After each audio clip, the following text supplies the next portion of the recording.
Hello students, welcome to Learning Park English classes. I am Dr. M. K. Yadav. आज आप लोगों को gender में कुछ खास नियम के बारे में बताने जा रहा हूं।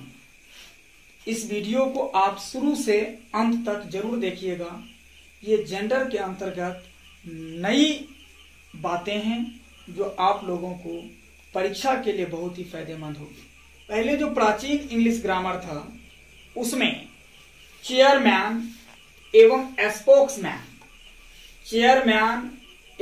स्पोक्समैन को कॉमन जेंडर के अंतर्गत रखा जाता था, यानी कॉमन जेंडर माना जाता था। लेकिन आधुनिक व्याकरण में क्या है, तो चेयरमैन एवं स्पोक्समैन को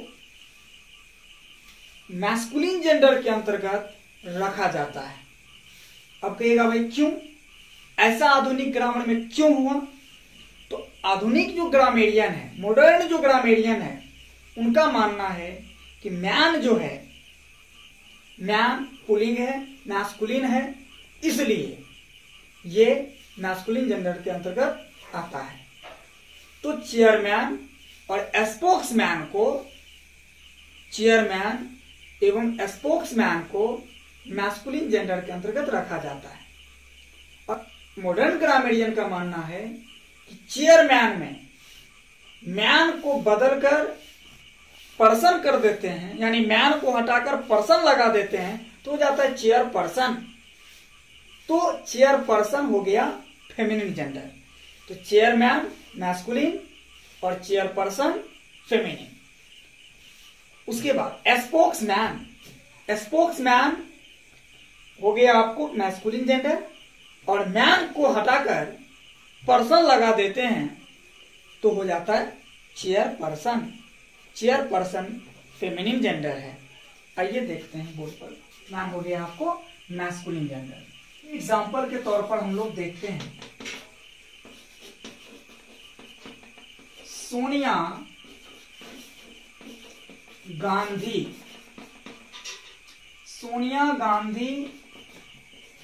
इज द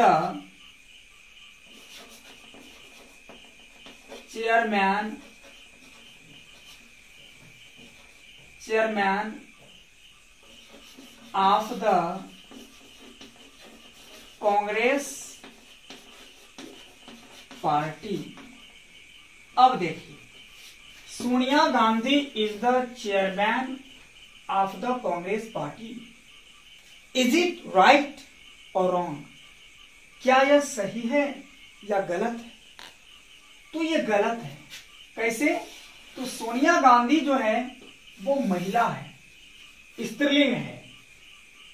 तो स्त्रीलिंग के लिए चेयरमैन नहीं, चेयर पर्सन आता है। तो यहां चेयरमैन के जगह पर चेयर पर्सन हो जाएगा।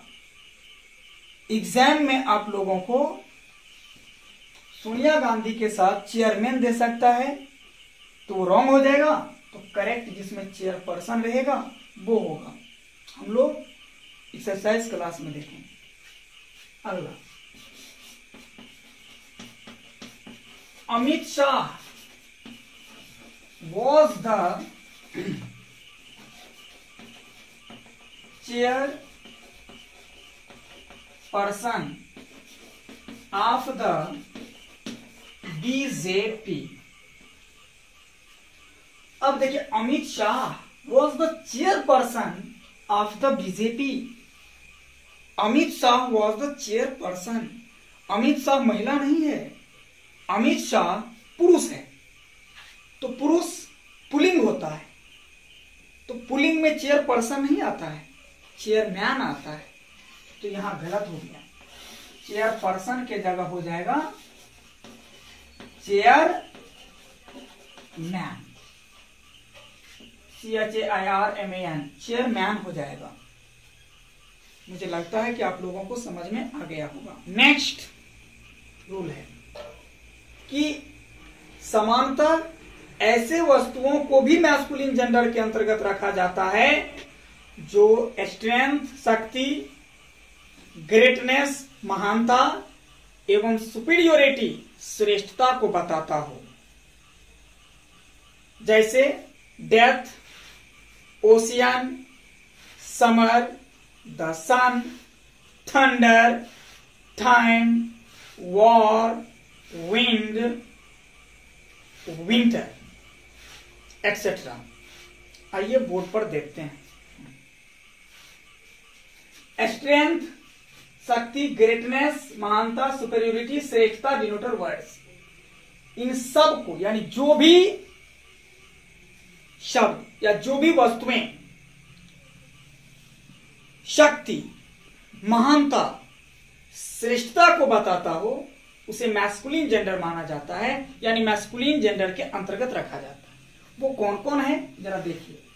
Death, ocean, summer, the sun, thunder, time, war, wind, winter etcetera. इन सब को मैस्कुलिन जेंडर के अंतर्गत रखा जाता है। तो जो भी वस्तुएं मैस्कुलिन जेंडर के अंतर्गत आता हो वो मैस्कुलिन जेंडर होगा। तो उसके लिए जो प्रोनाउन प्रयुक्त होगा वो मैस्कुलिन जेंडर का जो प्रोनाउन होता है ही, हिम, हिज, हिमसेल्फ, उसी में से प्रयुक्त होगा। सी, हर, हर्स, हरसेल्फ में से नहीं।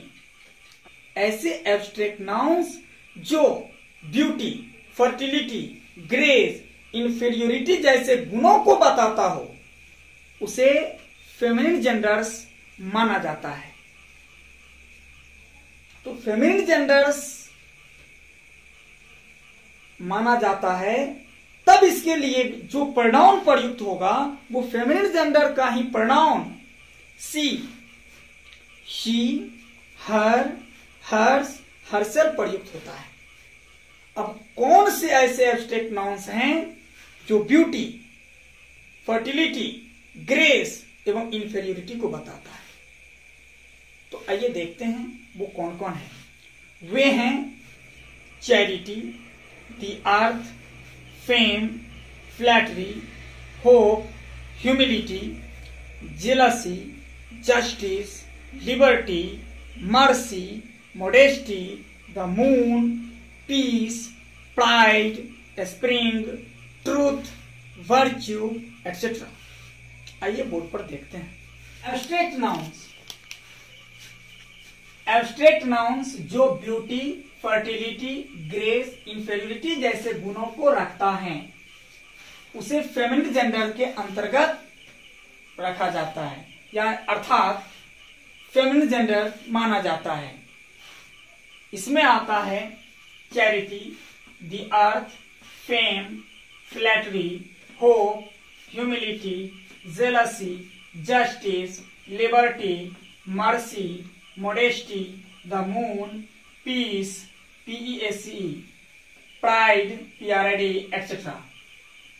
आइए अगला नियम देखते हैं। यदि देशों के नामों का प्रयोग मात्र भौगोलिक इकाइयों के रूप में हुआ हो, यानी ज्योग्राफिकल यूनिट्स के रूप में हुआ हो, तो उसे निर्जीव माना जाता है। तब उस देश के नाम के लिए जो प्रोनाउन प्रयुक्त होता है वो न्यूटर जेंडर का प्रोनाउन इट, इट्स, इटसेल्फ प्रयुक्त होता है। जैसे देखिए, looking at the globe we see China here, it is one of the largest countries in Asia. जैसे देखिए यहां पर looking at the globe we see China here, it is one of the largest countries in Asia। अब देखिए, looking at the globe we see China here. यहाँ China का प्रयोग भौगोलिक रूप को बताने के लिए हुआ है। तो चाइना एक देश का नाम है, इसलिए जिसको न्यूट्रल जेंडर के अंतर्गत रखा जाएगा, क्योंकि ये भौगोलिक इकाई को बता रहा है।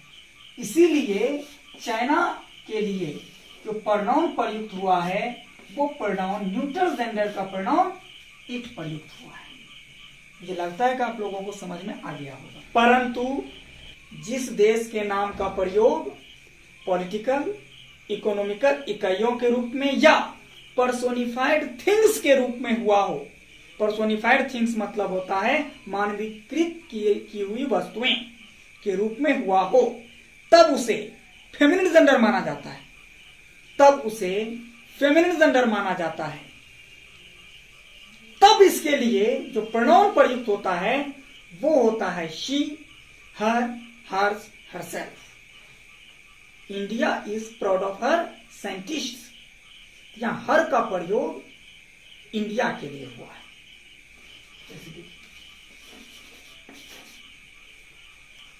इंडिया इज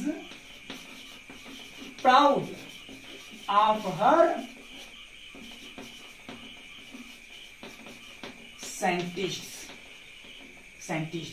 यहां हर का प्रयोग इंडिया के लिए। हर यहां पॉजेसिव एडजेक्टिव है जो इंडिया के लिए प्रयुक्त हुआ है। आइए अगला नियम हम लोग देखते हैं। Everybody, somebody, anybody, nobody, everyone, someone, anyone, no one, इन सब के लिए जो दूसरा प्रोनाउन प्रयुक्त होता है वो सामान्यतः मैस्कुलिन जेंडर का pronouns he, him, his, himself प्रयुक्त होता है। फिर से समझिए, everybody, somebody, anybody, nobody, everyone, someone, anyone, no one, इन सब के लिए जो दूसरा प्रोनाउन प्रयुक्त होता है वो सामान्यतः मैस्कुलिन जेंडर का प्रोनाउन ही, हिम, हिज, हिमसेल्फ का प्रयोग आवश्यकता अनुसार होता है। जैसे देखिए, everyone is doing his duty। यहां अगर हर रहता तो वो गलत हो जाता, क्योंकि यहां जेंडर स्पष्ट नहीं है, सीधे दिया हुआ है everyone is doing his duty। तो everyone से यहां जेंडर स्पष्ट नहीं है, तो स्पष्ट नहीं हो जेंडर, यानी जेंडर स्पष्ट नहीं हो, तब everybody, somebody, anybody, nobody, everyone, someone, anyone, known के लिए जो प्रोनाउन प्रयुक्त होगा वो दूसरा प्रोनाउन मैस्कुलिन जेंडर का प्रोनाउन होता है, आवश्यकता अनुसार ही, हिम, हिज, हिमसेल्फ। इसलिए यहां पर हिज का प्रयोग किए हैं। परंतु यदि लिंग अस्पष्ट हो जाए, यानी जेंडर अस्पष्ट हो जाए परंतु जेंडर स्पष्ट होता हो, जैसे there are some girls in the room, everyone is doing her duty। her duty, तो यहां गर्ल्स क्लियर हो गया कि फेमिनिन जेंडर का चर्चा है, इसलिए इसके लिए जो प्रोनाउन प्रयुक्त हुआ है वो फेमिनिन जेंडर का प्रोनाउन हर प्रयुक्त हुआ है। तो इसीलिए मैं बताया था कि जब जेंडर स्पष्ट होता हो, फेमिनिन जेंडर है, तब इसके लिए जो दूसरा प्रोनाउन प्रयुक्त होगा वो फेमिनिन जेंडर का pronoun she, her, hers, herself का प्रयोग आवश्यकता अनुसार होगा। क्लियर हो गया। परंतु यदि everybody, somebody, anybody, nobody, everyone, someone, anyone, known का प्रयोग मूल वाक्य यानी मेन सेंटेंस के शुरू में सब्जेक्ट के रूप में हुआ हो, तब क्वेश्चन टैग का जो सब्जेक्ट होगा वो ही, सी नहीं बल्कि प्रोनाउन दे प्रयुक्त होगा। यदि मूल वाक्य के शुरू में यानी मेन सेंटेंस के शुरू में सब्जेक्ट के रूप में everybody, somebody, anybody, nobody, everyone, someone, anyone, no one हुआ हो, तब उसके लिए क्वेश्चन टैग का सब्जेक्ट ही सी नहीं बल्कि दे प्रयुक्त होगा। दे, जैसे देखिए everyone knows Gandhi ji don't they. अब देखिए everyone knows Gandhi ji don't they, तो क्वेश्चन सब्जेक्ट क्या है मेन सेंटेंस का? एवरीवन। तो क्वेश्चन टैग का जो सब्जेक्ट आएगा वो प्रोनाउन दे प्रयुक्त होगा। अगर यहां पर ही सी दे दिया जाए तो वो रॉन्ग हो जाएगा, गलत हो जाएगा। तो ये जेंडर आज खत्म हो गया। अगले क्लास में हम लोग केस पढ़ेंगे। नाउन के अंतर्गत पढ़ेंगे केस। केस का मतलब होता है कारक। यदि आप लोगों को ये वीडियो अच्छा लगा हो तो आप लोग लाइक जरूर कीजिएगा। अब तक सब्सक्राइब नहीं किए हैं तो सब्सक्राइब जरूर कर लीजिएगा एवं बेल आइकन जरूर दबा लीजिएगा, ताकि जो भी वीडियो अपलोड किया जाएगा वो सबसे पहले आप तक पहुंचेगा। Thank you.